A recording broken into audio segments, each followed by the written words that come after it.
Bila perlu kalau ada yang bisa ke rumahnya, sewa mobil ke rumahnya, terus siram rumahnya pakai air 3, gue kasih 100 juta. Kalau dilaporin polisi nanti gue yang belain, tenang. Yang ada nanti terbalik dia yang gue masukin. Cepet Well, 200 deh, 200 juta Well. Barang siapa yang bisa ya nyiramin ke rumahnya. Kalian sewa truk yang lagi banyak ya. Bully nanti diciduk. Yang kalian bully itu melarat, say. Melarat, kalian bully. Jangan takut, Well. Ami kalau sayembara tadi, rupanya keluarganya sendiri yang siram itu ke rumahnya, terus duitnya bagi-bagi. Kalau keluarganya sendiri yang nyiram rumahnya, pakai Dokter Oki pakai truk speed tank, ya. Kalau bisa sebadan-badan ke muka-mukanya, baru ku kasih 200 juta itu, Dok.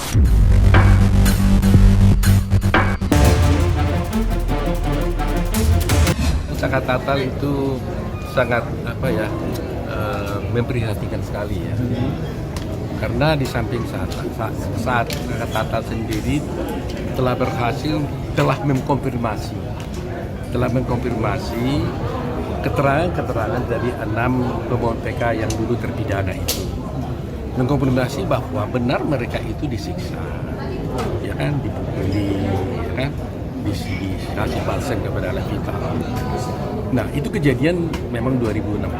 Jadi bagi saya pikir ya itu menjadi koreksi lah buat pihak penyidik, ya, koreksi jangan sampai terjadi hal-hal seperti itu, ya.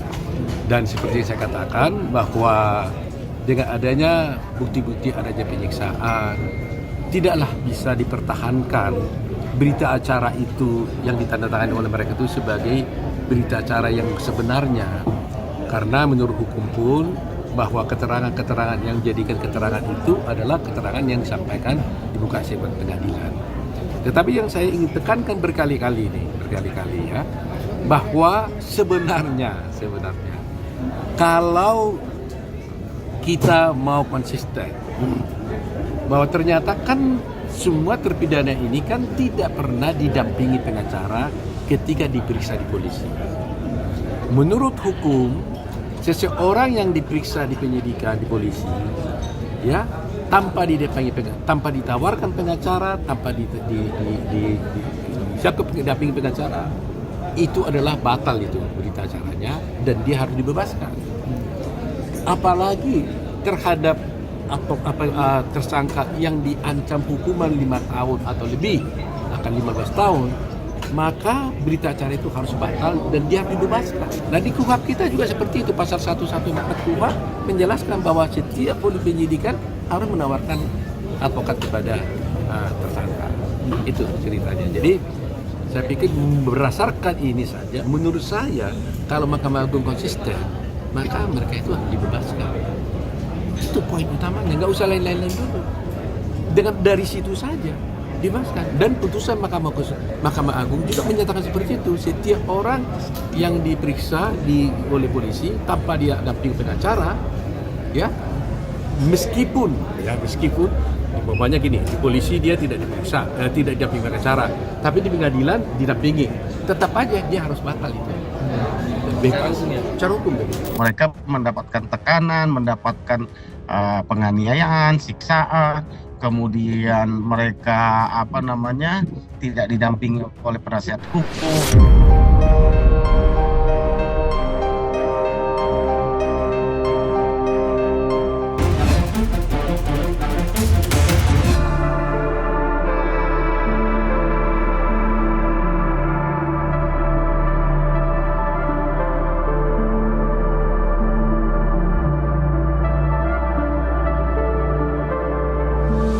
Jadi berita lo kalau nggak ngomongin anak gua. Lo tau di undang-undang itu yang punya hak asuh, ya, lo nggak bisa posting, nggak bisa foto, nggak bisa apapun kalau tanpa penyetujuan yang punya hak asuh, ya. Ngomong dulu. Gue aja minta duit bulanan di blok nomor gue. Mau sok-sokan kain. Ingat ya, lu salah lawan kalau kayak gitu. Kalau saya udah ngomong begini, pasti ada juga yang akan ngomong, tapi kan hampir semua orang di entertain akan ngebahas masalah privacy, masalah pribadi. Iya, tapi kan orang-orang itu beda. Ada yang mau cerita masalah pribadi, masalah privacy, ada yang enggak. Ya mungkin saya salah satunya nggak mau ngebongkar apa-apa. Ada yang harus diceritain, masalah privacy atau pribadi, mungkin ada tapi sedikit, nggak semuanya. Iya biasa aja karena memang itu bapaknya, jadi ya ketemu anaknya itu hal yang wajar gitu. Itu anaknya juga lagi senang sama dedinya, apalagi yang kecil tuh deket banget sama dedinya, jadi memang hal-hal yang baik aja gitu, itu hal yang wajar aja. Belum begitu baik menjadi partner suami istri, tapi mudah-mudahan kita bisa menjadi partner yang baik dalam mendidik anak-anak dan membesarkan anak-anak kita bersama. Lu punya berapa ratus pertanyaan, kenapa mesti lu jawab yang itu? Jangan sampai gue cari tahu lu, gue abrik lu ya, surat-surat lu di sini dulu ya. Kesel gue. Soalnya dia nggak tahu gue kalau lagi ngamuk makan beling kali ya. Tuh gue emosian tingkat dewa nih. Anak gue disenggol nggak bisa nih gue ya. Kalau lu bijak, lu jadi ibu yang baik, lu harusnya ngerti gimana perasaan seorang ibu. Anaknya udah siap mental atau belum digituin? Udah bisa menerima atau belum? Harusnya pikir. Lu nggak bisa bahasa Indonesia, lu translate tuh sono. Jangan ngeribetin hidup gue. Ngebantu juga kagak, lu bikin ribet aja lu. Lu denger tuh baik-baik ya, lu sama keluarga lu dengerin nih baik-baik ya. Kenapa gue cari tahu ya? Already 2022.